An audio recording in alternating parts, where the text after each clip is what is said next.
예, 한국직업능력개발원의 최창균입니다. 좋은 발표 잘 들었고요.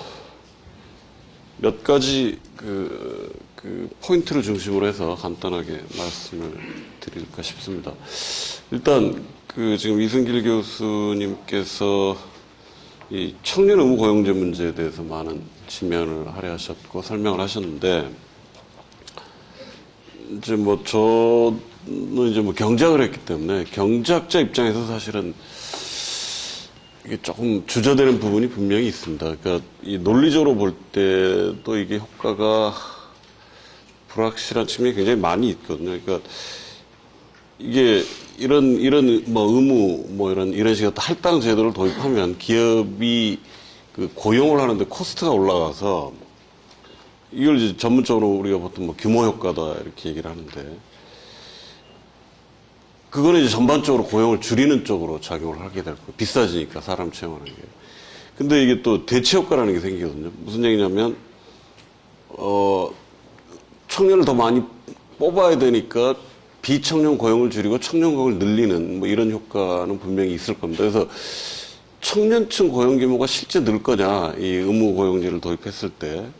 그러면 이 대체 효과가 규모 효과보다 크다면 아마 청년 고용이 늘어날 거고, 근데 비청년 고용은 대체 효과나 규모 효과가 다 이게 반대쪽으로 작용을 하니까 줄어들 거거든요. 그래서 그럼 전체 고용은 어떻게 될 거냐? 비청년 고용은 줄고 청년 고용은 늘지 줄지가 불확실하니까 사실은 전체 고용 효과도 불확실한 그런 측면들이 있어서 이게 논리적으로 사실은 좀 불확실한 수단입니다. 그리고 이런 걸 하고 있는 나라도 세계적으로 별로 없고요. 제가 아는 한은 한 벨기에 정도가 이런 걸 도입하고 있는데, 이게 로제타 플랜이라는 거거든요. 근데 이제 벨기에 로제타 플랜을 보면 이 목표 집단이 좀 광범위하게 설정이 돼 있어서, 이 광범위하게 설정이 되면 그 집단 안에 굉장히 이질성이 많은 사람들이 있는 거고, 그러면 이제 기업들은 이런 의무제도를 도입하게 되면 기업들은 사실은 그 집단 내에서 가장 우수한 사람 순으로 뽑아가게 되거든요. 그럼 결국은 어떻게 되냐면, 사실은 정부가 이런 제도를 안 만들어도 그냥 알아서 시장에서 채용될 사람들만 혜택을 보고 정작 정부가 좀 지원해줘야 될 취약계층은 오히려 취업이 안 되는, 우리가 이제 경제학적으로는 크리밍 이펙트다, 거품 걷어가기 효과다 이렇게 얘기하는데, 그런 효과가 실제 벨기에 같은 데서 나타난다고 그러더라고요. 그래서 이게 사실은 도입하는 게 좋은지는 좀 굉장히 불확실한 문제가 있습니다. 근데 이제 논리적으로는 그런데, 이제 문제는 정말 청년 고용 문제가 심각하다면, 또 그런 공감대가 형성이 된다면 또 다른 문제일 수 있을 것 같아요. 근데 그럼 우리가 정말 심각하냐?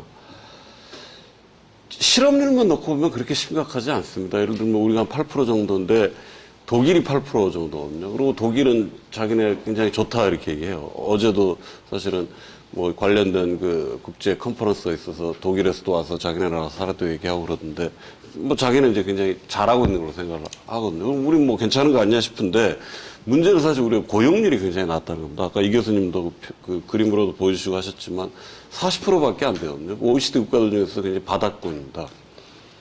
근데 이 고용률이 이렇게 낮은 거는, 이 고용률이라는 게 개념 자체가 인구 대비 취업자 수니까, 그리고 인구에 비해서 취업한 사람들이 적은 건데, 이렇게 낮은 거는 이제 대학을 많이 가서 그렇기도 하지만 좋은 일자리가 많지 않아서 그런 면이 굉장히 강하거든요. 그러니까 좋은 일자리에 들어가기 위해서 계속 기다리고 있는 겁니다. 1년이고 2년이고. 이제 그래서 이 사람들은 실업자로도 안 잡히는데 어쨌든 이 취업자는 아니기 때문에. 그런데 이 좋은 일자리가 많지 않은 것은, 이게 따지고 보니 대기업 책임이 굉장히 큽니다. 아까 사실 이 교수님도 그런 얘기를 부분적으로 하셨는데, 우리나라의 경우에 이 대기업의 정규직 직원 비중이 굉장히 낮습니다. 그래서 만약에 정규직 직원 대비로 예를 들면 대기업의 생산성을 따지고 하면 이거는 세계 어떤 기업하고 비교해도 굉장히 높거든요.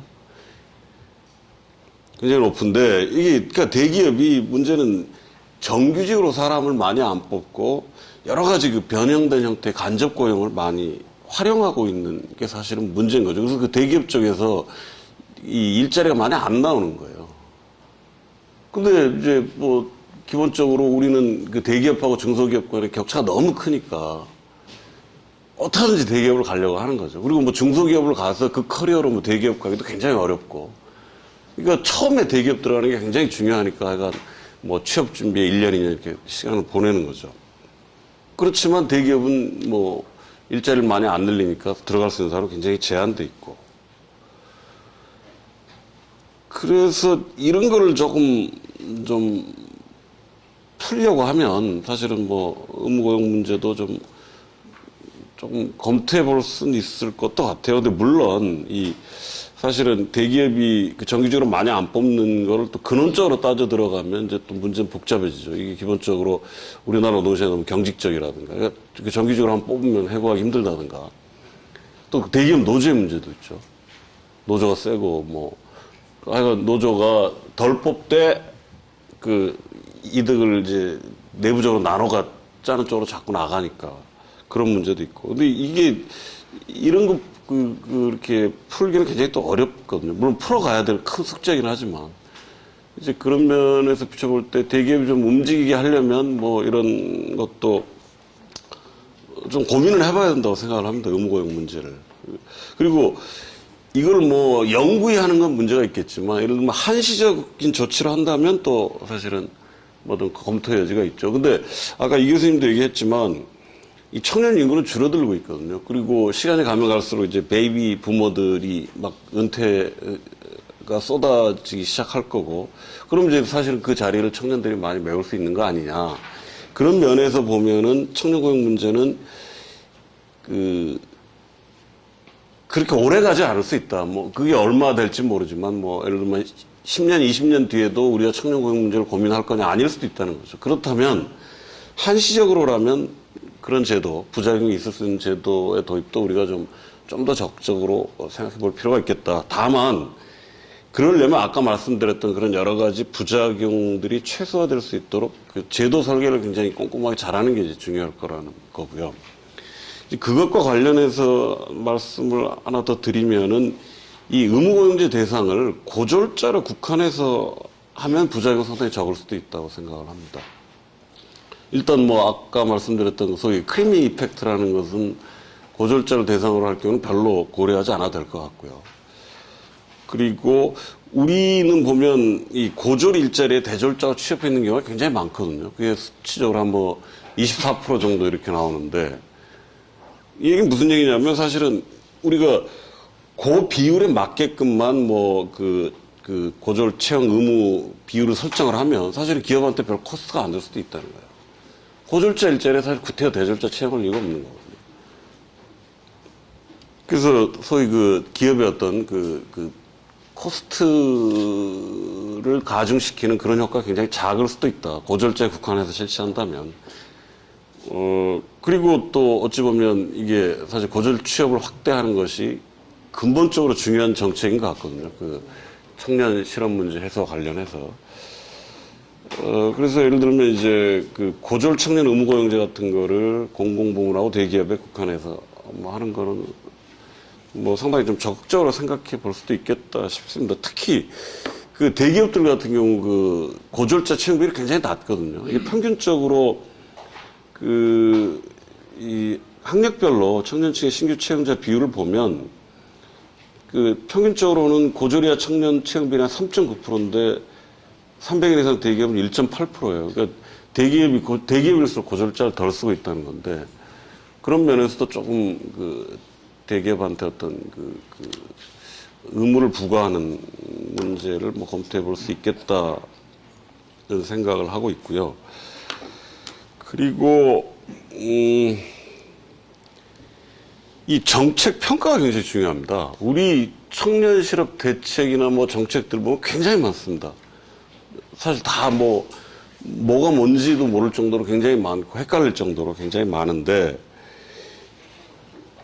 이렇게 많은 거는 이 정책에 대한 평가가 제대로 이루어지고 있지 않기 때문이거든요. 그러니까 어떤 정책이 효과가 없고 어떤 정책이 효과가 있는지는 모르기 때문에 그냥 이것저것 막 해보는 거거든요.